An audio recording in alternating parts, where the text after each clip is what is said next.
قابل احترام مسلمان بھائیوں، ساتھیوں، دوستوں، محرم الحرام کا مہینہ چل رہا ہے۔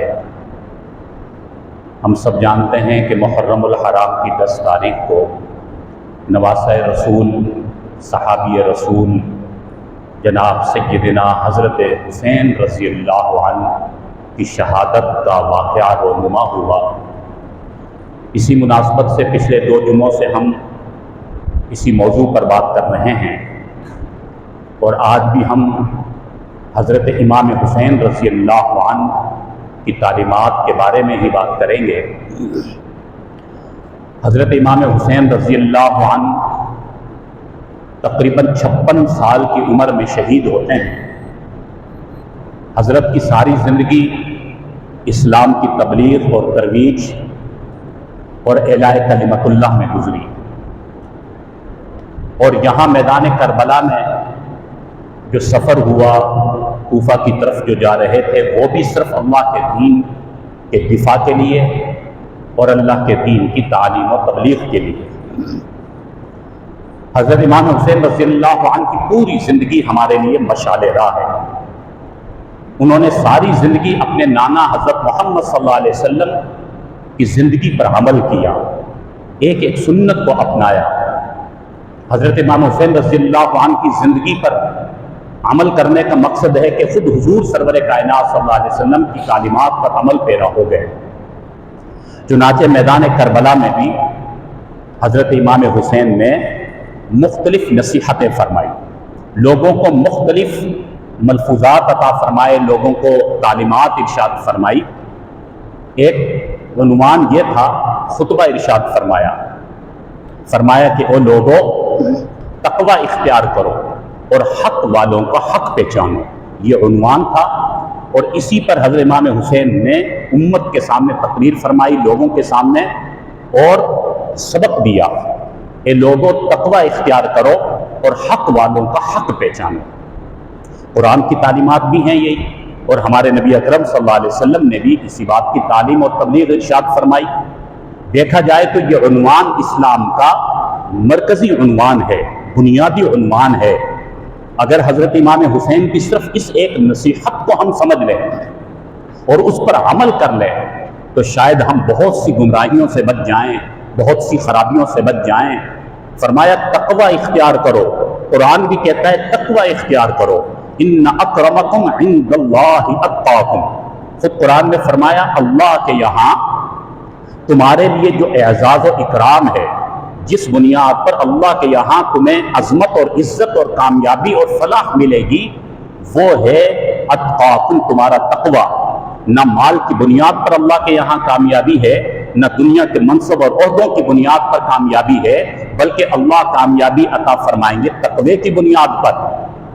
جو تقوی اختیار کر لے گا وہ دنیا میں بھی کامیاب ہے اور آخرت میں بھی کامیاب ہے۔ حضور سرور کائنات صلی اللہ علیہ وسلم کی محنت کا خلاصہ یہی تھا کہ وہ لوگوں تقوی اختیار کرو۔ تقوی آ گیا تو دل صاف ہو جائے گا اور انسان کی زندگی بھی بن جائے گی، آخرت بھی بن جائے گی۔ تو ہمیں حضرت امام حسین کی اس نصیحت کو اپنے دماغ میں بٹھانا ہے۔ ہم اگر حضرت امام حسین سے محبت فرماتے ہیں، حضرت حسین سے اگر ہمیں عشق ہے، تو ہمیں ان کی اس نصیحت پر عمل کرنا چاہیے اور دوسروں کو بھی تلقین کرنی چاہیے، اور خود بھی تقوی پر زندگی گزاریں، اپنی مستورات گھر والوں کو بھی تلقین کریں۔ تقوی کا مطلب جس سے اللہ کا قرب ملتا ہے، ہر قسم کے گناہوں سے بچ کر اللہ کی فرما برداری میں زندگی گزارنے کا نام تقوی ہے۔ اور جو جتنے تقوی پر فائز ہوگا وہ اتنے ہی اللہ کے یہاں رتبہ پاتا چلا جائے گا، اللہ اس کو ولایت، عظمت اور عزت دنیا میں بھی عطا فرمائیں گے، اور آخرت میں بھی اللہ کی رضا ملے گی اور وہ سرخرو ہوگا اور کامیاب ہو جائے گا۔ تقوی کی بنیاد پر آج جو محنت ہو رہی ہے، دلوں پر جو محنت ہو رہی ہے، آج جو خانقاہوں کی شکل میں محنت ہے، آج جو تبلیغی جماعت کی صورت میں محنت ہے، مدارس کی محنت ہے، وہ اسی بات کے لیے کہ تقوی آ جائے، امت تقوی پر آ جائے گی تو کامیاب ہو جائے گی۔ تمام صحابہ اکرام رضوان اللہ علیہم اجمعین نے اس تقوی کی دولت کو حاصل کیا تو سرخرو رہے، اللہ نے کامیاب فرمایا۔ تو یہاں فرمایا کہ اے لوگوں تقوی اختیار کرو اور حق والوں کا حق پہچانو۔ دوسری بات ارشاد فرمائی، حق والوں کا حق پہچانو، کسی کا حق نہ کھاؤ۔